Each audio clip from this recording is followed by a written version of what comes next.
हम गुंजन चौधरी मैथिली गुंजन चैनल पर समस्त मिथिलावासी के प्रणाम करै छी।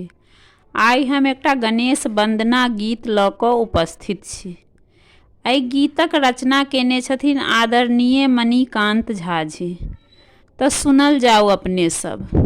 आजो सुदिन दिन एलनी गजानन, सजा लिया आंगन घर हे।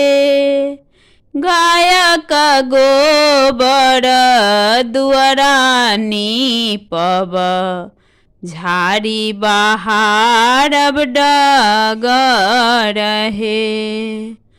आजु सुदिन दिन एलनी गजानन, सजा लिया आंगन घर हे। गायक गोबर दुआरा नीपब, झाड़ी बहारब डगर हे। झाड़ी बहारब डगर हे। देखल गणपति मूस चढ़ल छथि, कहबथि लंबोदर हे। देखल गणपति मूस चढ़ल छथि, कहबथि लंबोदर हे। आजु सुदिन दिन एलनी गजानन, सजा लिया आंगन घर हे। सजा लिया आंगन घर हे।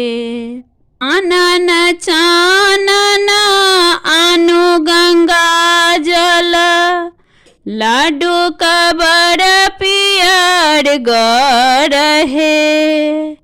आनन चानन आनु गंगा जल, लाडू कबर पियर गर हे। आजु सुदिन दिन एलनी गजानन, सजा लिया आंगन घर हे। सजा लिया आंगन घर हे। मंगल मूर्ति सिद्धिक दाता, गौरीक राज दुलार हे। मंगल मूर्ति सिद्धिक दाता, गौरीक राज दुलार हे। आजु सुदिन दिन एलनी गजानन, सजा लिया आंगन घर हे। मणिकांत विनती आबि सुनाएल, हेरब एक नजर हे।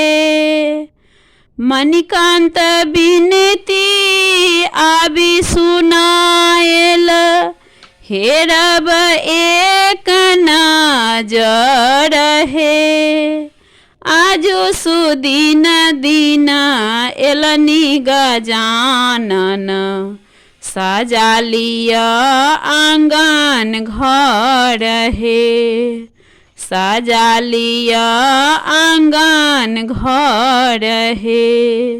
सजा लिया आंगन घर हे।